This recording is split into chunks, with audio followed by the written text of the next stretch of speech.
जय हिंद मेरे प्यारे साथियों। एक बार फिर से स्वागत है आप सभी का आपके अपने परिवार समग्र जीएस स्टडी पर। तो आज आपके लिए ये 11वां प्रैक्टिस सेट, ठीक है, इलाहाबाद हाई कोर्ट के लिए। तो सबसे पहले तो आज हमारा 31 दिसंबर है ना। तो सभी को एडवांस में हैप्पी न्यू ईयर, और आई होप कि ये आने वाला जो साल है आपका आपके जीवन में खुशियाँ ही खुशियाँ लाए, और जो आपने टारगेट बनाया है 2025 में एक नौकरी लेने का, तो मैं भगवान से यही प्रार्थना करूँगा कि मेरे प्रत्येक जो व्यूअर हैं, सब्सक्राइबर हैं, सभी की मनोकामनाएं पूरी हों। तो इन्हीं सब मनोकामनाओं के साथ पुनः एक बार आप सभी को नए वर्ष की हार्दिक शुभकामनाएं। सब लोग अपना गोल अचीव करें, है ना, बहुत गोल अचीव करें और मेहनत करते रहिए दोस्त। अपने माता पिता के जो सपने हैं उनको पूरा करिए, ठीक है ना। तो ज़्यादा समय नहीं रहा है हमारे पास, अब आज 31 हो गया ना, 1, 2 और 3, ठीक है। तो ये 3 दिन और हैं अपने पास। 4 से अपना एग्ज़ाम शुरू हैं, 4 और 5 ग्रुप सी और डी का, ठीक है। तो सभी लोग इस बार का जो नया वर्ष है इसमें अपना समय ख़राब ना करिए, ठीक है। थोड़ा बहुत यदि एंजॉय करना है तो कर लीजिए, बाकी नौकरी लगने के बाद पूरी ज़िंदगी पड़ी है मेरे दोस्त, है ना। तो आई होप कि आप सब समझ रहे होंगे। ज़्यादा समय नहीं लेंगे, सीधा शुरू करते हैं क्वेश्चंस। और शुरू करने से पहले आप सभी से एक छोटी सी गुजारिश कि चैनल को यदि अभी तक सब्सक्राइब नहीं किया है दोस्तों, सब्सक्राइब ज़रूर कर लिया करो और बेल आइकन को भी प्रेस कर दिया करो। और यदि वीडियोज़ अच्छे लगते हैं दोस्त तो लाइक करने में कंजूसी ना किया करो, लाइक कर दिया करो मेरे भाई।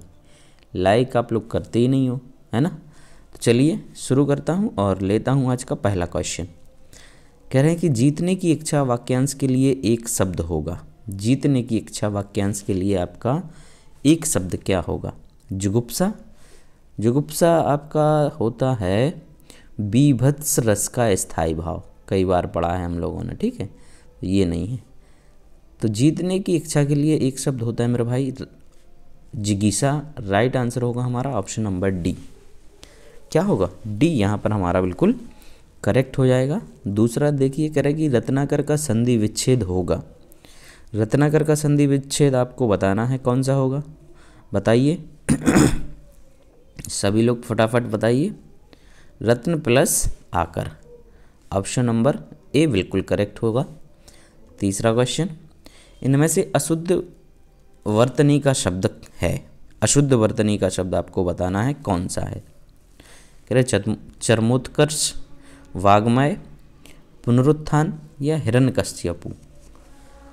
तो दोस्त इसमें अशुद्ध वर्तनी है आपकी हिरण्यकश्यपु, ठीक है। हिरण्यकश्यपु अशुद्ध, आपका अशुद्ध शब्द है। इसमें से हिरण्यकश्यपु नहीं होता है, हिरण्यकशी ऐसा आएगा, या नहीं आएगा, ये आएगा, और कश्यपु ऐसा होता तो ये करेक्ट हो जाता, ठीक है। तो राइट आंसर हो गया option number D. Fourth question देखिए, कह रहे निर्वेद किस रस का स्थायी भाव है। निर्वेद बताना है आपको किस रस का स्थायी भाव है। तो निर्वेद है हमारा यहाँ पर किस रस का है? निर्वेद जो है मेरे भाई किसका है? शांत रस का स्थायी भाव है, शांत रस का। क्या होगा? Option number D. चलिए भैया आगे बढ़ते हैं। कह रहे निम्न में से कौन सा शब्द तद्भव है? तद्भव आपको यहाँ पर बताना है। चूर्ण आपका तत्सम है, छिद्र भी तत्सम है, ज्ञान भी तत्सम है। बचा हुआ है ऑप्शन नंबर डी छत, जो कि हमारा यहाँ पर करेक्ट आंसर हो गया। छठा क्वेश्चन देखिए, पश्चिम में प्रत्यय बताइए। चलिए पश्चिम में प्रत्यय बताइए, कौन कौन बताएगा इसका आंसर बताइए भाई। पश्चिम, ठीक है। तो पश्च प्लस एम, पश्च प्लस एम आ गया, प्रत्यय हो गया हमारा एम, जो कि हमें दिखाई दे रहा है ऑप्शन नंबर सी में। किस में दिख रहा है?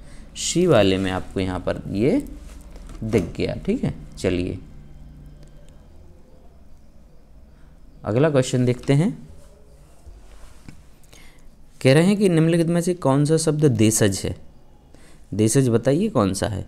खीर, तद्भव है खीर, काम, मक्खन या शांति। तो इसमें से देशज जो है आपका वो मक्खन है मेरे भाई। कौन सा होगा? राइट आंसर होगा ऑप्शन नंबर सी। चलिए 8वां, उड़नछू होना मुहावरे का अर्थ निम्न विकल्पों में से कौन सा है।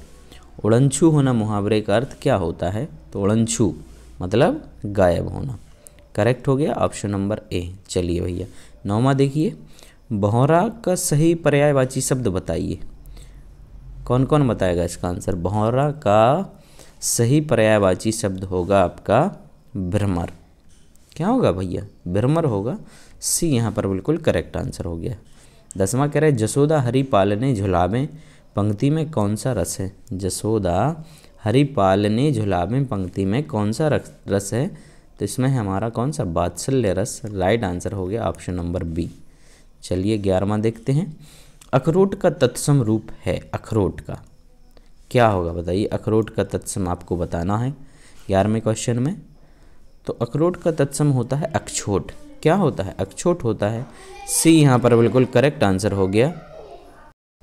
12वां क्वेश्चन कह रहा है कि निरोग में उपसर्ग है आपका, बताइए निरोग में उपसर्ग क्या होना चाहिए। वैसे ये निरोग होता है, ठीक है, निरोग होता है ना। तो निरोग में आपका यहाँ पर उपसर्ग क्या होगा? निरोग में उपसर्ग होगा नी। क्या होगा? नी।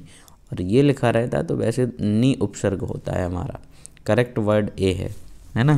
राइट आंसर क्या हो गया आपका? ऑप्शन नंबर ए हो गया। चलिए भाई 13 देखते हैं, लंबोदर में कौन सा समास है। लंबोदर में कौन सा होगा? बहुब्रीहि होगा, द्विगु होगा, द्वंद्व होगा या कर्मधारय होगा। तो लंबोदर मतलब लंबा है उदर जिसका। किसका है? लंबा उदर। उदर मतलब पेट। बड़ा पेट किसका है? तो किसका है भैया? भगवान श्री गणेश। गणेश जी भगवान का पेट बहुत बड़ा है ना, इसलिए उनको एक नाम और दिया गया है। क्या दिया गया है? लंबोदर दिया गया है। तो ये हो गया हमारा यहाँ पर बहुब्रीहि समास। राइट आंसर हो गया ऑप्शन नंबर ए। 14 कह रहे लता उगती है, यह वाक्य बहुवचन में होगा। क्या होगा इसका? तो बहुवचन होगा लताएं उगती हैं। लताएं उगती हैं। सी बिल्कुल करेक्ट हो गया। 15वां देखिए, निम्नलिखित में से अव्यय है। अव्यय कौन सा है? प्राचीन, मोटा, गरीब और। तो और शब्द जो है शायद पिछले सेट में भी आया था, ये आपका अव्यय हो जाएगा। 16 देखिए कह रहे हैं इनमें से उत्क्षिप्त व्यंजन है। अच्छा क्वेश्चन है। उत्क्षिप्त व्यंजन कौन से हैं बताइए भैया। उत्क्षिप्त व्यंजन इनमें से कौन से हैं 16वें में? ठीक है, तो उत्क्षिप्त व्यंजन है आपके ऑप्शन नंबर सी, ड़ा। और ये वाला ढाढ़क्कन होता है ना, णा है ना, वड़ना। तो ये णा। राइट आंसर होगा हमारा यहाँ पर ऑप्शन नंबर सी। इनको एक नाम से और जाना जाता है, ठीक है। उत्क्षिप्त तो कहा ही जाता है, इसके अलावा इनको जाना जाता है द्विगुण व्यंजन, ठीक है।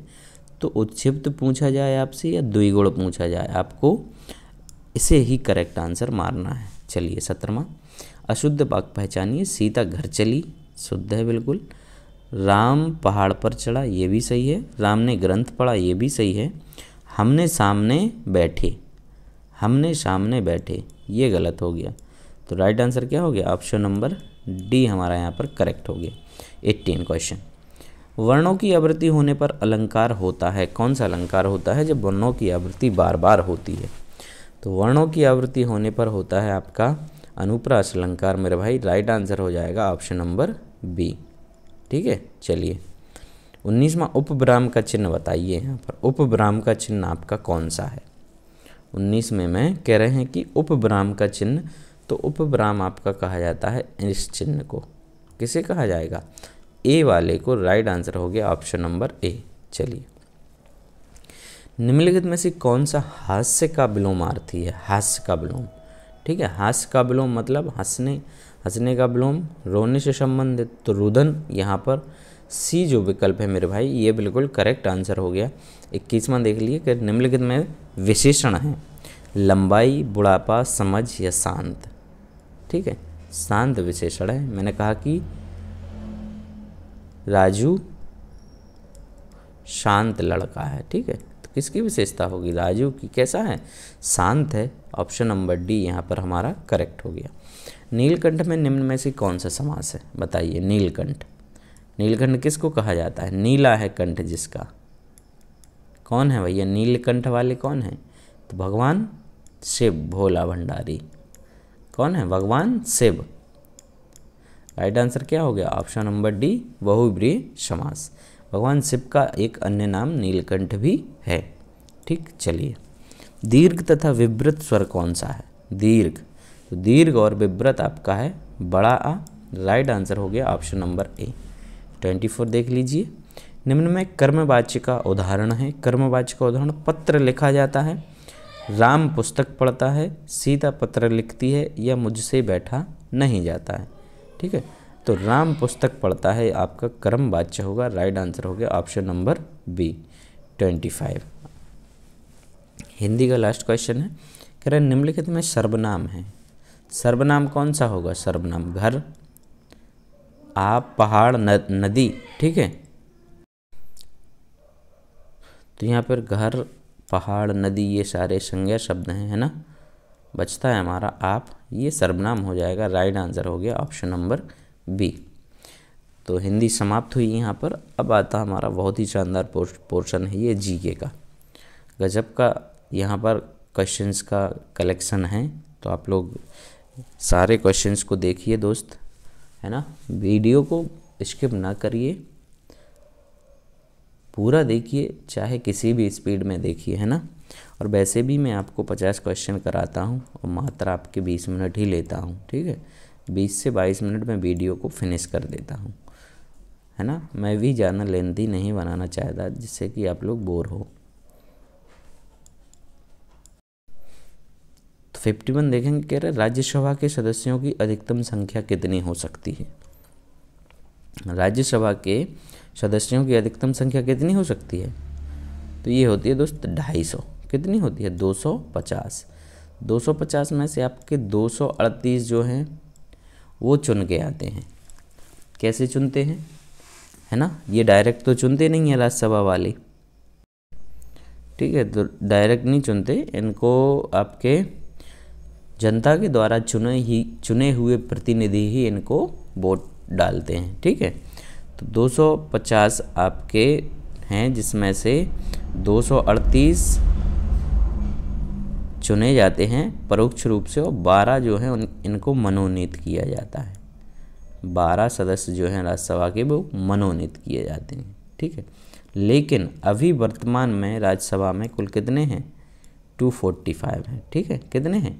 245 हैं, जिनमें से आपके 233 चुने हुए हैं और 12 आपके मनोनीत हैं।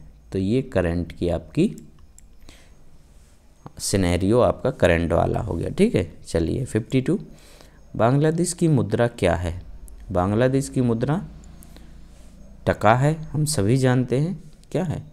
टका है। राइट आंसर हो गया ऑप्शन नंबर सी 53। विश्व की जनसंख्या में भारत की जनसंख्या का प्रतिशत कितना है? ठीक है, तो अभी भी हम कागजों में देखो क्वेश्चन आएगा कि जनसंख्या सबसे अधिक अभी भी चाइना की ही मानी जाती है, चीन की। चूँकि हमने अभी जनगणना नहीं की तो आधिकारिक रूप से अभी ये पुष्टि नहीं है कि हम लोग चीन से आगे हैं, बट हो चुके हैं, ये सच्चाई है। लेकिन अभी हमारी जनगणना नहीं हुई, इसलिए हम लोगों को दूसरे नंबर पर ही काउंट किया जाता है ना। जनसंख्या की दृष्टि से अभी हम दूसरे नंबर पर ही काउंट किए जाते हैं। और क्षेत्रफल की दृष्टि से तो आपको पता ही है, हम 7वें नंबर पर हैं पूरे विश्व में। ठीक है, तो पूरी विश्व की जो जनसंख्या है उसका 17.5% जो लोग हैं वो कहाँ हैं भैया? भारत में निवास करते हैं। 17.5%। समझ जाइए कितना अधिक हम पॉपुलेशन यहाँ पर है। 54 कह रहे आरपीए का पूर्ण रूप है। क्या है आरपीए का पूर्ण रूप? आरपीए का पूर्ण रूप होता है आपका robotics process automation. Option number B यहाँ पर बिल्कुल करेक्ट हो गया। अगला देखिए भैया, कह रहा है कि 10 डिग्री चैनल किसके मध्य स्थित है? 10 डिग्री चैनल आपका किसके मध्य स्थित है? तो 10 डिग्री जो चैनल है ये है मेरे भाई किसके? छोटा अंडमान और कार निकोबार, छोटा अंडमान और कार निकोबार के मध्य। राइट आंसर हो गया मेरे भाई ऑप्शन नंबर बी। चलिए भाई 56 देखेंगे। कह रहे बाबर ने Ibrahim Lodi co dot dot की लड़ाई में हराया था। कौन सी लड़ाई में हराया था? बाबर ने इब्राहिम लोदी को, तो बाबर ने इब्राहिम लोदी को पानीपत की कौन सी पहली लड़ाई में हराया था? कब? 1526 में। और भारत में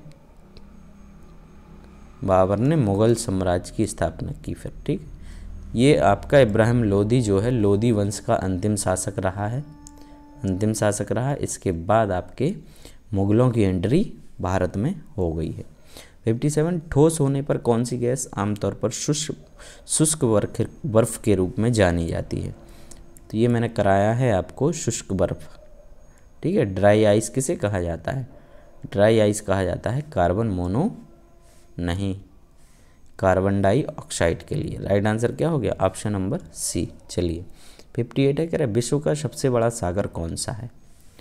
कौन सा है विश्व का सबसे बड़ा सागर? तो सबसे बड़ा सागर है प्रशांत महासागर। राइट आंसर हो गया ऑप्शन नंबर बी।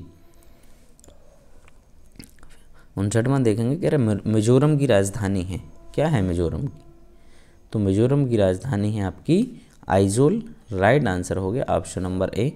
60वां देख लीजिए। कह रहे कि भारत का केंद्रीय बैंक है आरबीआई, एसबीआई, यूबीआई। तो RBI reserve bank of India. Bharat का केंद्रीय बैंक कौन सा है? Reserve bank of India. Option number A बिल्कुल करेक्ट हो गया। 61 विश्व की सबसे लंबी नदी निम्नलिखित में से कौन सी है?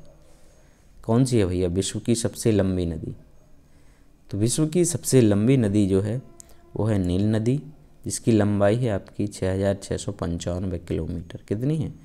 6695 किलोमीटर। राइट आंसर हो गया ऑप्शन नंबर डी। 62 मानव शरीर में सबसे बड़ी ग्रंथि अग्न्याशय, यकृत, एड्रीनल या पिट्यूटरी ग्लैंड। तो मानव शरीर की सबसे बड़ी ग्रंथि जो होती है वो कौन सी मानी जाती है? लीवर, या जिसको हम लोग हिंदी में यकृत कहते हैं। राइट आंसर हो गया ऑप्शन नंबर बी। 63 सेबी से क्या तात्पर्य है? सेबी से क्या तात्पर्य है? Stock exchange bureau of India है ना, या बोर्ड ऑफ इंडिया। तो ये हो गया आपका भारतीय प्रतिभूति एवं विनिमय बोर्ड। भारतीय प्रतिभूति एवं विनिमय बोर्ड बी हमारा बिल्कुल करेक्ट हो गया। 64 चार मीनार कहाँ स्थित है? जयपुर में, आगरा में, अजमेर में या हैदराबाद में? तो चार मीनार स्थित है हैदराबाद में। राइट आंसर हो गया ऑप्शन नंबर डी। क्या हो गया? Option number D. चलिए 65 राइबोसोम का मुख्य कार्य क्या है? राइबोसोम, ठीक है, राइबोसोम हमारे ह्यूमन सेल्स में पाए जाते हैं ना, राइबोसोम्स पाए जाते हैं। तो राइबोसोम्स का मुख्य कार्य क्या होता है? तो राइबोसोम्स का मुख्य कार्य होता है प्रोटीन का संश्लेषण करना। राइट आंसर होगा option number C, protein synthesis का कार्य होता है राइबोसोम का। 66 द्वितीय बौद्ध संगति कहाँ आयोजित की गई थी? द्वितीय बौद्ध संगति आपकी कहाँ आयोजित की गई थी? पहली हुई थी राजगृह में, दूसरी हुई थी वैशाली में और तीसरी हुई थी पाटलिपुत्र में। ठीक है, दूसरी आपकी वैशाली में, पहली राजगृह में और तीसरी पाटलिपुत्र में। तो बी यहाँ पर हमारा बिल्कुल करेक्ट आंसर हो गया। 64 कह रहे कि चौसा की लड़ाई में शेर शाह ने किसको हराया था? चौसा की लड़ाई में शेर शाह ने किसको हराया था? तो चौसा की लड़ाई में शेर शाह ने किसको? हुमायूं को हराया था। राइट आंसर हो गया ऑप्शन नंबर डी। किसे हराया था? हुमायूं को हराया था। चौसा का युद्ध कब हुआ था? तो ये हुआ था आपका 1539 में। कब हुआ था? 1539 में हुआ था। 68 कह रहे निप्पन किस देश का प्राचीन नाम है? बहुत अच्छा क्वेश्चन है। निप्पन किस देश का प्राचीन नाम है? नेपाल का, थाईलैंड का, जापान का या जर्मनी का? तो निप्पन है भाई जापान का। राइट आंसर हो गया ऑप्शन नंबर सी। 69 मोसाद कहाँ की राष्ट्रीय गुप्तचर संस्था है? ठीक है, मोसाद जो है आपकी कह रहे कहाँ की? आपकी इंटेलिजेंस ब्यूरो है या गुप्तचर संस्था है, तो ये है इजराइल की। कहाँ की है? इजराइल। बहुत खतरनाक है भाई ये मोसाद, बहुत ही खतरनाक एजेंसी है, दुनिया की सबसे खतरनाक गुप्तचर एजेंसी है। और हमारे भारत की कौन सी है? रॉ। ठीक है, भारत की जो एजेंसी है उसका नाम है raw, research and analysis wings, है ना, रिसर्च एंड एनालिसिस विंग्स। चलिए 17वां है, स्कर्वी रोग किसकी कमी के कारण होता है? तो स्कर्वी होता है आपका विटामिन सी की कमी के कारण। राइट आंसर हो गया ऑप्शन नंबर सी 71। ये है एंगस्ट्रॉम क्या मापता है? क्या मापता है बताइए एंगस्ट्रॉम? द्रव की मात्रा, प्रकाश तरंगों की लंबाई, केबलों की लंबाई या जहाज़ों की चाल। तो एंगस्ट्रॉम जो है वो मापेगा आपका प्रकाश तरंगों की लंबाई। ठीक है, 1 एंगस्ट्रॉम होता है आपका 10⁻⁻10 मीटर के बराबर। 1 एंगस्ट्रॉम की वैल्यू होती है 10⁻10 मीटर। ये भी पूछ लेते हैं कभी कभी क्वेश्चन में। ठीक है, 72 सहारा स्थित है आपका। सहारा वाला पहले भी मैं करा चुका हूँ, तो आई होप कि आप सभी को याद ही होगा। ये अफ्रीका में है। कहाँ है? अफ्रीका में है। राइट आंसर हो गया ऑप्शन नंबर बी 73। लीमा किस देश की राजधानी है? लीमा किस देश की राजधानी है बताइए भाई, कहाँ की राजधानी है लीमा? तो लीमा है आपकी पेरू की राजधानी। राइट आंसर होगा यहाँ पर option number B. Second last question, प्रकाश का अधिकतम वेग कहाँ होता है? हीरे में होगा, पानी में होगा, कांच में होगा या निर्वात में होगा? तो उस हीरे का सबसे अधिक जो वेग होगा वो निर्वात में होता है दोस्त। ठीक है, किस में होगा? निर्वात में होगा, स्पेस में होगा। राइट आंसर हो गया ऑप्शन नंबर डी। चलिए, मछली के तेल में निम्न में से कौन सा विटामिन अधिक होता है? मछली के तेल में, तो मछली के तेल में जो सबसे अधिक विटामिन पाया जाता है वो है ऑप्शन नंबर डी, जो कि हमारी आँखों के लिए, ठीक है, और इसके अलावा हड्डियों के लिए काफ़ी सहायक होता है ना, मजबूती प्रदान करता है। तो ये था हमारा आज का एक बेहतरीन सा प्रैक्टिस सेट। आई होप कि आपको अच्छा लगा होगा। यदि अच्छा लगा हो दोस्त तो लाइक ज़रूर करिए और वीडियो को अधिक से अधिक शेयर करिए और चैनल को सब्सक्राइब करने में कंजूसी ना करिए। ठीक है, कल फिर मिलते हैं एक और प्रैक्टिस सेट के साथ। कल एक नहीं, मैं सोच रहा हूँ एक साथ 2-2 करा दूँ, है ना, क्योंकि अब 2-3 दिन ही बचे हैं, तो थोड़ा और मेहनत कर लेते हैं, क्या जाता है ना। चलिए देखते हैं। धन्यवाद।